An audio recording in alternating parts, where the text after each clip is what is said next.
Welcome to the 210 Nerds. As always, my name is Max James. It's day 9 of the 31 Days of Fright horror movie project, year 2.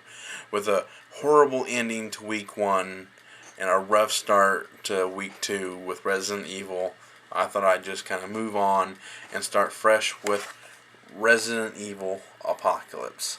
And I do believe that this is the weakest one out of the 5 films, and I will tell you why, as always, in a few seconds when I tell you what you need to know about this movie. I just got done watching Resident Evil Apocalypse, and I stand by what I said in the intro. It is the weakest of the 5 films in the Resident Evil series, and after rewatching it, it is a very, very apparent why. And that leads me to my first category in telling you what you need to know about this movie, the story. The story of this movie is the weakest and what kills this movie. The Hive has been reopened, and everybody who was trapped down in the Hive, all the infected, just spills out onto Raccoon City, and Raccoon City becomes infected, and they have to quarantine Raccoon City off and keep from the rest of the world being infected. But at the same time, you got an ulterior motive by one of the lead Umbrella operatives. You got Project Alice versus Nemesis, and that sounds good on paper, but when it transfers to film, no. And I'm going to get to that in a second. But which leads me to one of the biggest annoying things about this entire series of films is the Angela Ashford plot point in this movie. While they're evacuating the scientists very, very early on in the outbreak, like before it even starts breaking out onto the streets of Raccoon City, they have to evacuate the family as well. And while they're leaving town, one of the security detail vans gets hit. Happened to be carrying Angela Ashford, one of the key scientists' daughters. And it is annoying because if it wasn't for this little moment in the movie, our characters would have died. Alice would have died.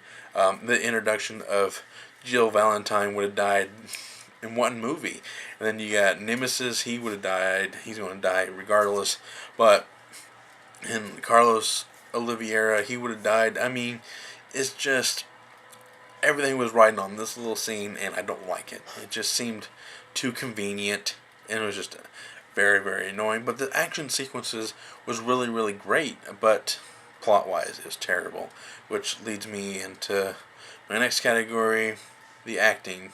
The acting was really great. You got Mila Jovovich returning as Alice, Sienna Gilroy. I can't say her last name to save my life. Who is playing Jill Valentine, a major character from the video games, and you got Carlos Oliveira played by Ode Fair, and you got Mike Epps, who is the comic relief, and he is kind of a major plot point I don't like either.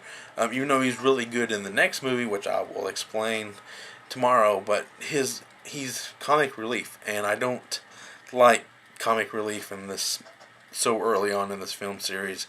Let stuff build up a little bit, and like they're just like GTA, Grand Theft Auto. That's very obvious. Like someone would obviously do that, but I just don't like that joke. And it's just his comic relief isn't done right. Especially when he's like you need a weapon, and he's like, no, I got my own, and it's 2 gold-plated pistols, and it's frustrating on how terrible the plot of this movie is when you get such really good actors in this movie. I know there's a few lines delivered by mainly Jill, because I just don't see the character Jill saying it that way, but yeah, what can you do? So, which leads me into the visuals of the main villain of the movie, kinda, is the Nemesis. The Nemesis is just just looks really great. I mean, the makeup looks great. I know sometimes he is CGI, especially when the close-ups, but when he's carrying the minigun and the rocket launcher, he really does look like a force to be reckoned with, and that's really great in that sense. But how they destroy Nemesis so late in the movie, it's just like, oh, he should have been just a straight villain. That's what he should have been, just a straight villain. And the zombies look really good. Um, but also, I do have to say that the look of this movie changes very drastically from the first movie because the budget went up. I liked how gritty the first one looked, and this one just didn't look like Resident Evil. I liked the first one; it did look like Resident Evil in some aspects, but it looked very gritty and bloody. And this one didn't really have much blood. I mean, it really didn't. It was more action oriented, and it just bugged me. This one was just a bad. It was a good addition with a bad plot, and that's kind of what killed this particular movie. And I think this is one of the reasons why it left a bad taste in the gamers' mouths, is because of how terrible the plot of this one is. Because Raccoon City is a major plot point in the games, where a good port, I think 2 and 3 take place in Raccoon City, and it was just like, oh man. And I understand the first one did leave a bit of a bad taste because it's like they wanted to see the mansion, but it's like I read that the first movie was a prequel, so all the stuff that happened in the video game actually happened. You just didn't see it in a film version. So it didn't bother me that, and it kind of didn't bother me that bad. So, and that's really all I gotta say before I start rambling on once again about how terrible the plot of this movie. I do have a classification scale: 1 being run of the mill, 2 best watch with the group, 3 more than average horror but adds nothing to the horror genre, 4 helps move the horror genre forward, and 5 being a horror classic. And Resident Evil Apocalypse is a 1. It's just your run-of-the-mill horror, mainly because of the plot. That Angela Ashford, that key plot point, and if it wasn't for them, the rest of the characters would have died, and it always should have been like a backup plan. But that was the only plan in this entire movie, was to save this little girl and get out. I don't like it at all.